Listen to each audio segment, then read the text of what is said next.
आपने बचपन में कोई खेल तो खेला होगा, खेला नहीं तो देखा तो ज़रूर होगा और आप यह भी जानते होंगे कि प्रत्येक खेल के अपने कुछ नियम होते हैं, जो उसके खिलाड़ियों को मानने होते हैं। ठीक उसी तरह प्रत्येक देश के अपने कुछ नियम होते हैं, जो उसके नागरिकों को मानने होते हैं। इसे ही हम संविधान कहते हैं।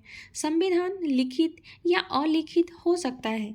क्लास 8 एनसीईआरटी पॉलिटी का ये फर्स्ट चैप्टर है और इसमें हम जानेंगे कि किसी भी लोकतांत्रिक देश में संविधान की ज़रूरत क्यों पड़ती है। लेकिन संविधान होने का अर्थ यह भी नहीं होता है कि वह देश लोकतांत्रिक ही है। संविधान अनेक उद्देश्यों की पूर्ति करता है। पहला, यह उन दस्तावेज और आदर्शों को सूत्रबद्ध करता है जिसके आधार पर नागरिक अपने देश को अपनी इच्छा और सपनों के अनुसार रच सकते हैं। यानी संविधान ही बताता है कि हमारा समाज का मूलभूत स्वरूप क्या होगा। देश के भीतर आमतौर पर कई समुदाय रहते हैं, उनके बीच कई बातें समान होती है, लेकिन जरूरी नहीं है कि वे सारे मुद्दे पे एक दूसरे से सहमत हो। संविधान नियमों का एक ऐसा समूह होता है जिसको एक देश के सभी लोग अपने देश को चलाने की पद्धति के रूप में अपना सकते हैं।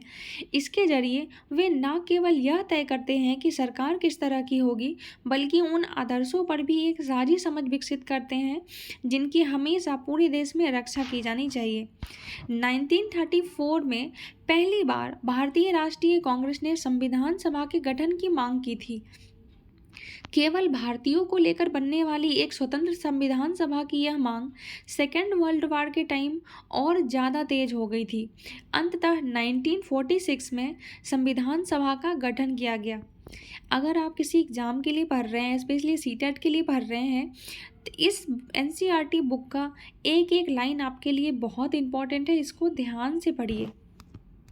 दिसंबर 1946 से नवंबर 1949 के बीच संविधान सभा ने स्वतंत्र भारत के लिए नए संविधान का प्रारूप तैयार किया था।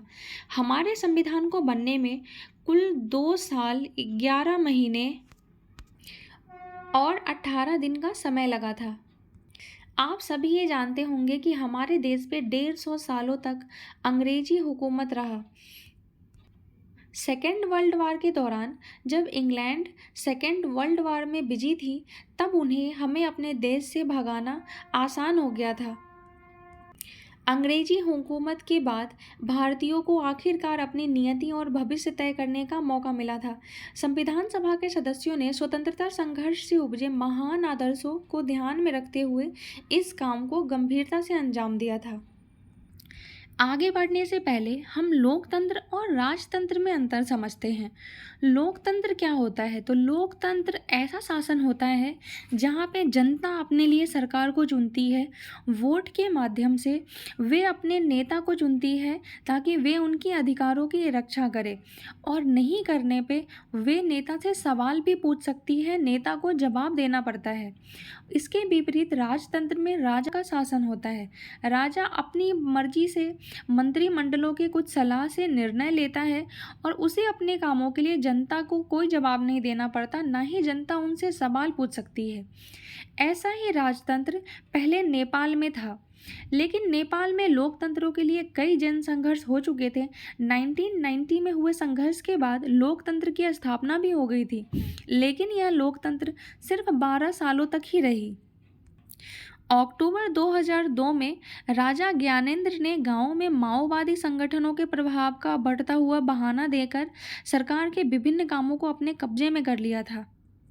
2005 तक राजा ने सब शासन की बागडोर पूरी तरह से अपने हाथों में ले लिया था, जिसके कारण आम लोग सड़कों पे आ गए और वो विरोध प्रदर्शन करने लगे। यह जन आंदोलन 2006 तक शिखर तक पहुंच चुका था, जब आंदोलनकारियों ने राजा की ओर से दी गई छोटी मोटी रियायतों को नामंजूर कर दिया। अप्रैल 2006 में आखिरकार राजा को तृतीय संसद बहाल करके राजनीतिक दलों को सरकार बनाने का मौका देना पड़ा, और 2008 में राजतंत्र खत्म करने के बाद नेपाल लोकतंत्र बन गया था। लोकतंत्र की स्थापना के बाद नेपाल के लोग एक नए संविधान की मांग करने लगे, क्योंकि 1990 में जो वहाँ पे संविधान बना था वह इस सिद्धांत पर आधारित था कि शासन की सर्वोच्च सत्ता राजा के पास रहेगी। इसीलिए वे एक नया संविधान चाहते थे।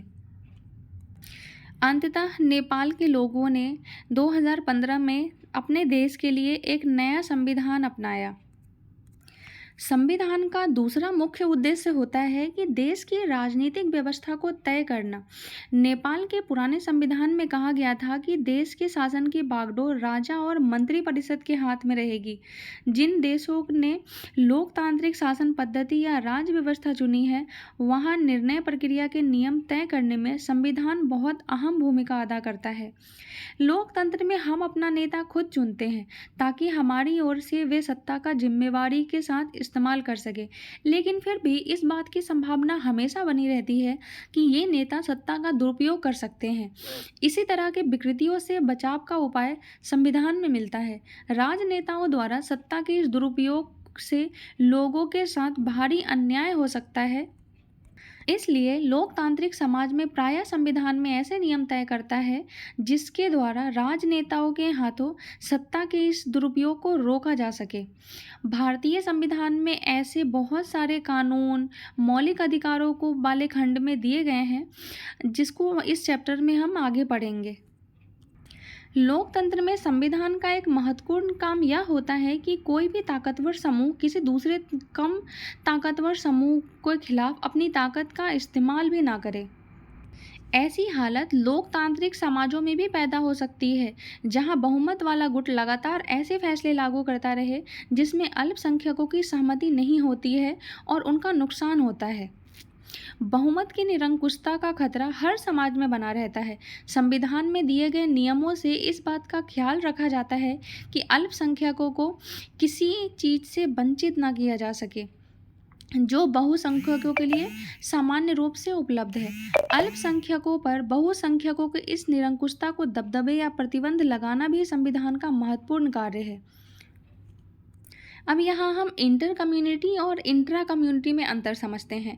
इंटर कम्युनिटी मतलब अंतर सामुदायिक। अंतर सामुदायिक यह होता है जब एक समुदाय दूसरे समुदाय पर अपना दबदबा जमाता है, और इंट्रा कम्युनिटी मतलब अंतः सामुदायिक क्या होता है कि एक ही समुदाय के अंदर कुछ लोग दूसरे लोगों पर अपना दबदबा दिखाते हैं। संविधान क्यों होना चाहिए, इसका तीसरा महत्वपूर्ण कारण यह है कि हम खुद को अपने आप से बचा सकें। यह सुनने में बड़ा अजीब लगता है कि अपने आप से हमें क्या खतरा हो सकता है, तो आइए हम एक एग्जाम्पल के थ्रू समझते हैं। हो सकता है कि लोकतंत्र को मानने वाले अधिकांश लोग गंभीरता से यह महसूस कर रहे हों कि दलगत राजनीतिक पार्टी यानी पॉलिटिक्स बहुत ज़्यादा हो चुकी है, इसलिए इसको ठीक करने के लिए हमें तानाशाह को ही शासन सौंप देना चाहिए या सैनिक शासन लगा देना चाहिए।